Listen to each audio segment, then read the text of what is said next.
मरने के बाद कोई भूत क्यों बन जाता है? क्या आपने कभी रात के वीराने में इन्हें महसूस किया है? ऐसी भटकती अतृप्त आत्माओं के चुंगल में फंसे आदमी का क्या हाल होता है? भूखा प्यासा, बदले की भावना लिए क्रोध, द्वेष, लोभ, वासना आदि इच्छाएं और भावनाएं मन में लिए मरने वाला शख्स अवश्य ही वो भूत बनकर भटकता है।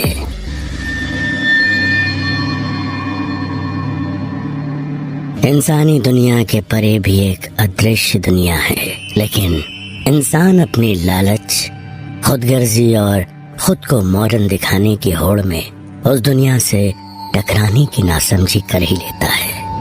गांव के सभी लोगों के मना करने के बावजूद भी उस भूता हवेली के नए नए मालिक बने प्रभात और नीलिमा अपनी पहली रात गुजार रहे थे और अब सोने की तैयारी कर रहे थे।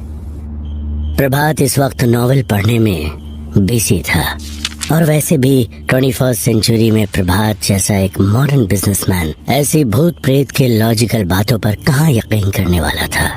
इतनी बड़ी जमीन, वो भी इतने सस्ते दामों में हासिल कर लेने और अपनी फैक्ट्री स्टैब्लिश कर लेने के बाद प्रभात को अपनी बिजनेस स्किल्स और कॉन्टैक्ट्स पर गर्व हो रहा था।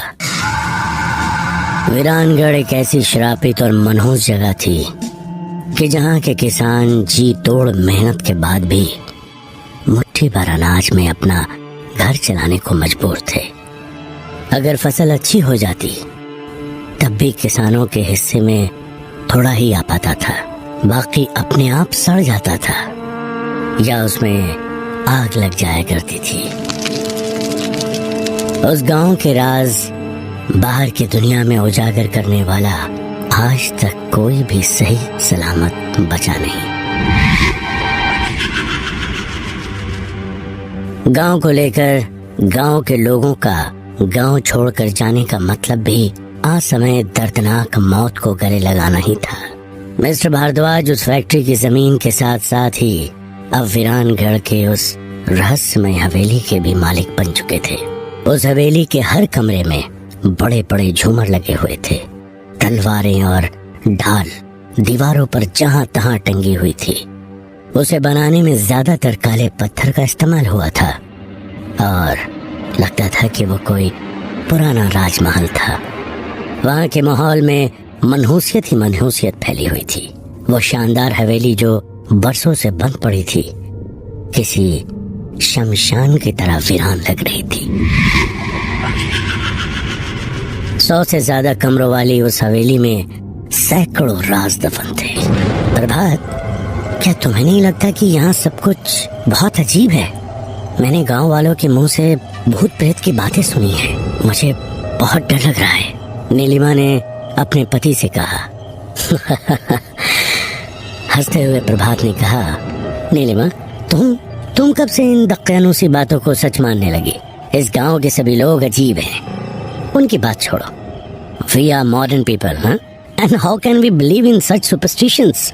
हम इन गांव वालों की तरह कम पढ़े लिखे और पिछड़े हुए नहीं हैं। देखो, हमारी फैक्ट्री भी बिना किसी प्रॉब्लम के स्टार्ट होने को है। हवेली की सफाई भी हो चुकी है। फिर भी तुम क्या बेकार की बातों के पीछे पड़ी हुई हो? क्या तुम मुझे ये नॉवेल पढ़ने दोगी और ये फालतू की बातें सोचना बंद करोगी? I think you need rest, okay? तभी उस बुतहा हवेली के कई सारे दरवाजे एक साथ जोर जोर से बजने लगे। लाइट्स अचानक बंद चालू होने लगे। इससे पहले कि वो दोनों कुछ भी समझ पाते, अजीब अजीब सी आवाजें आने लगी। कुत्ते रोने लगे। प्रभात ने अपनी पत्नी नीलिमा को समझाते हुए कुछ कहा। डरने की कोई बात नहीं डाली, यहाँ इस तरह की आंधियां चलती रहती हैं और जानवरों की आवाजें आती रहती हैं। लेकिन प्रभात के ऐसा कहते ही उनके कमरे में लगी बड़ी सी पेंडुलम क्लॉक की आवाज उस हवेली में गूंजने लगी। रात के ठीक 12 बज चुके थे। घुंघरूओं की आवाज सुनाई दी और कुछ ही देर बाद नीलिमा ने देखा कि लाल जोड़ा पहने हुए एक औरत उसके सामने से बहुत तेजी से गुजरी।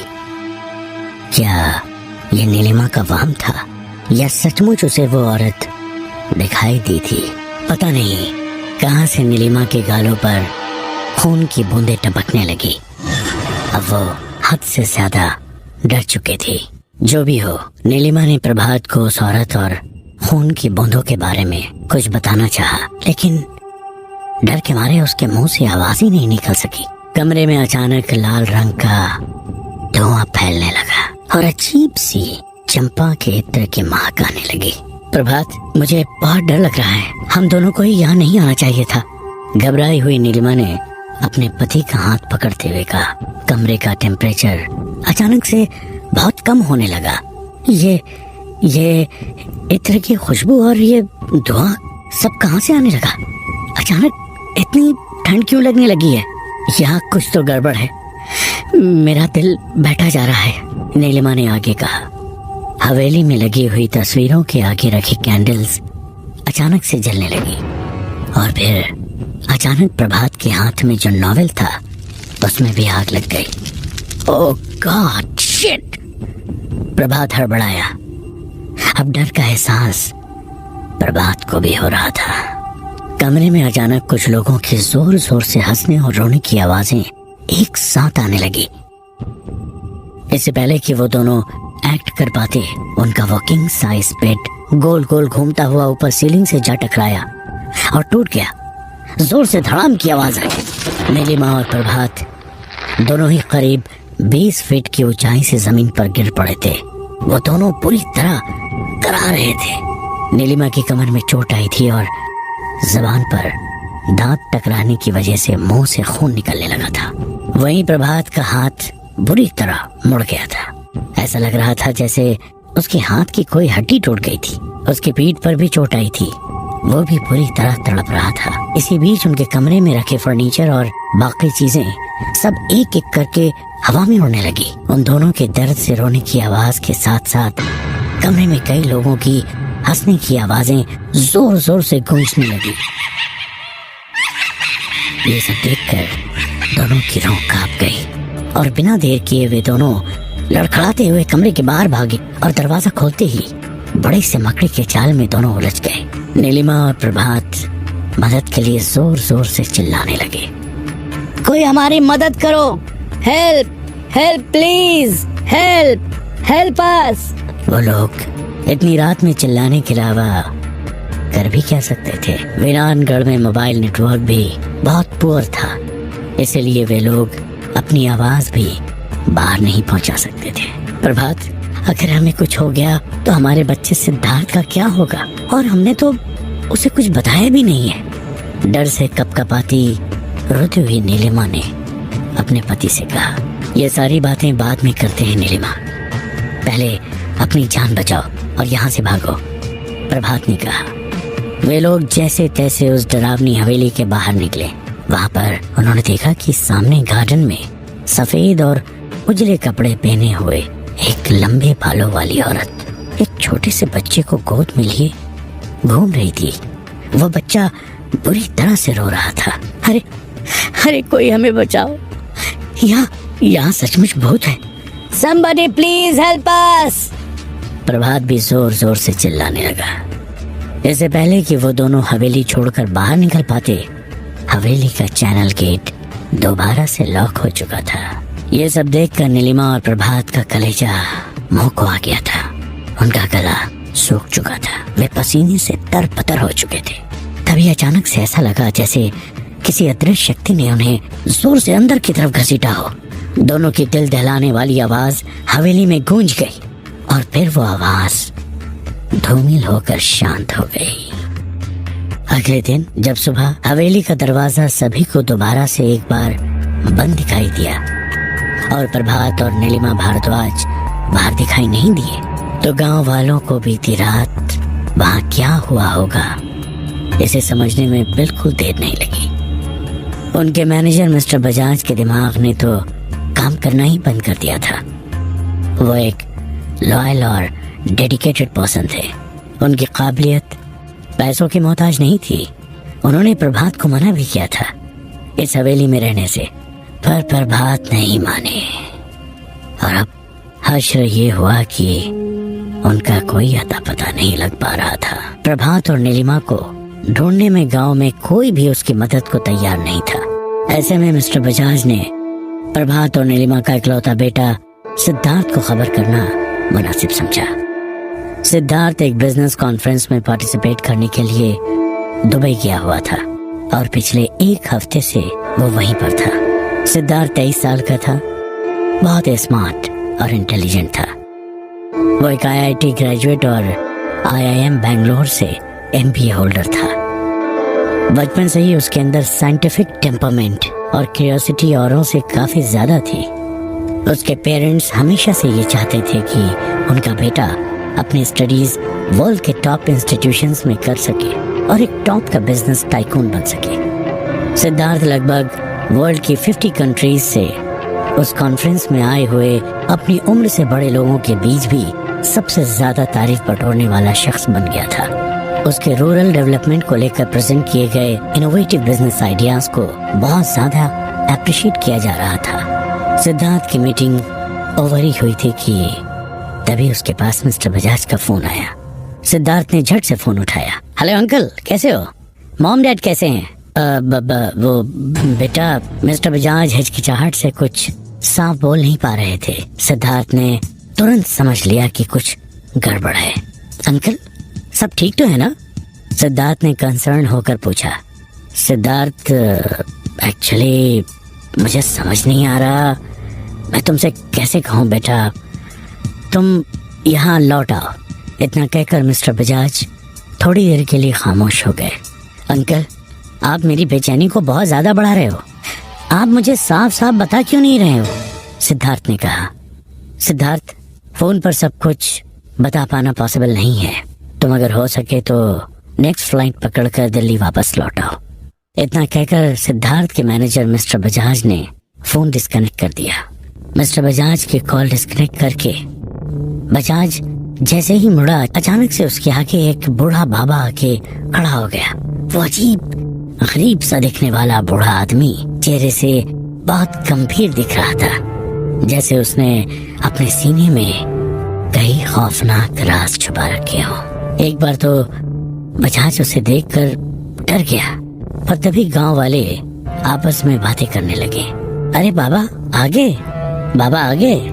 मिस्टर बजाज ने समझ लिया था कि ये बूढ़ा इस गांव का सबसे जानकार लोगों में है, जिसे पूरा गांव इज्जत देता है। इससे पहले कि बजाज कुछ पूछ पाता, बूढ़े बाबा ने उसे कहा, उसे यहाँ मत बुलाओ, एक बार फिर तबाही की आवाज मत दो, सब खत्म हो जाएगा, उसे रोक दो। बजाज ने हैरान होकर पूछा, किसे? बाबा ने कहा, अपने मालिक के इकलौते बेटे को। ये सुनकर बजाज के रोंगटे खड़े हो गए। लेकिन ऐसा आप क्यों कह रहे हो बाबा? मैनेजर ने पूछा। इसका जवाब तुम्हें यहाँ कोई नहीं दे सकता। बस इतना समझ लो कि इस गांव में जो एक बार आया तो वो कभी वापस नहीं जा पाया। हवेली का दरवाजा खुलवाकर तुम्हारे मालिक ने उन ताकतों को फिर से जगा दिया है। तुम मेरे पीछे आओ, मैं तुम्हें कुछ दिखाना चाहता हूँ। उस बूढ़े बाबा ने कहा, उस पेड़ से टंगी हुई उन तीनों लाशों को देखो। ये वही लोग हैं जिन्होंने तुम्हारे मालिक को इस जगह के बारे में बताने की कोशिश की थी। उस ताकत ने आज इनकी भी जान ले ली। एक बड़े से बरगद के पेड़ की तरफ इशारा करते हुए उस बूढ़े बाबा ने कहा। उन गार्डन से लटकती लाशों को देखकर बजाज की रूह कांप गई। मानो उसे यकीन हो गया था कि प्रभात और नीलिमा का भी यही हाल हुआ होगा। उसी बीच गांव के एक शख्स ने आकर कहा कि फैक्ट्री में आग लग गई है। सभी गांव वाले हैरान रह गए। सभी के चेहरे पर मातम छा गया। इतने दिनों बाद तो उन्हें रोजगार मिला था, 2 वक्त की रोटी का इंतजाम हुआ था, अब वो भी खत्म हो गया। इस खबर ने गांव वालों को अंदर तक तोड़ कर रख दिया। हर तरफ बस उनकी चीख पुकार सुनाई देने लगी, हे भगवान, हे भगवान, हे भगवान, हे भगवान। ये तो सचमुच बहुत बड़ी मुसीबत है। ये सब क्या हो रहा है? चाहे जो भी हो, मुझे सिद्धार्थ को रोकना ही होगा। सुशील बजाज ने अपने आप से कहा और तुरंत सिद्धार्थ को फोन किया। तभी अचानक से उनका मोबाइल एक स्पार्क के साथ बंद पड़ गया। बजाज ये देखकर डर गया। बूढ़े बाबा ने कहा, अवेशा, अवेशा। बजाज समझ चुका था, अब उसके पास और कोई चारा नहीं है। सिद्धार्थ अगली फ्लाइट पकड़कर रात को भी दुबई से जयपुर आ जाएगा और कल सुबह तक गांव भी पहुंच जाएगा और उसके रोकने के लिए बजाज को गांव के बाहर जाना ही होगा। सुबह होते ही मिस्टर बजाज सिद्धार्थ को रोकने के लिए अपनी कार में निकल चुके थे। फ्लाइट सुबह 3 बजे जयपुर इंटरनेशनल एयरपोर्ट पर लैंड करने वाली थी। कार के गांव पार करते ही शमशान के पास सड़क किनारे लगे बरगद के पेड़ के नीचे से गुजरती हुई कार के सामने अचानक से एक पेड़ की बहुत बड़ी डाल गिर गई। ब्रेक लगने से पहले ही कार उससे टकरा गई। धड़ाम जोरों की आवाज हुई। मिस्टर बजाज का सिर कार के स्टीयरिंग से बहुत जोर से टकराया। उनके सिर से खून की धार निकलने लगी। कार के बाहर निकल पाना उनके लिए लगभग नामुमकिन हो गया था। उनकी आंखों के आगे अंधेरा छा रहा था। तभी अचानक कार के सामने के शीशे पर उन्हें एक बेहद खौफनाक चेहरा दिखाई दिया और डर और दर्द के मारे जोर से चिल्लाए। तभी एक पत्थर आके उनके कार की खिड़की से टकराया और खिड़की का कांच टूट गया। सामने सिद्धार्थ खड़ा है। अंकल, डोंट वरी, मैं आ गया। सिद्धार्थ गांव के अंदर आ चुका था। उसे पास देखकर मानो बजाज ने स्ट्रगल करना छोड़ दिया और उनकी आंखों के आगे अंधेरा छा गया। अब क्या होगा? क्या सिद्धार्थ भी उस अनजान शक्ति का शिकार बन जाएगा जिसने उसके माँ बाप को गायब किया है, या फिर सिद्धार्थ अपने माँ बाप को ढूंढने में कामयाब हो पाएगा? आखिर कौन है ये शक्ति जिसने इतने सालों से गांव वालों का जीना हराम कर दिया है? उसके बारे में बातें करने पर लोग मारे क्यों जाते हैं? ऐसे अनगिनत सवालों का जवाब जानने के लिए सुनते रहिए।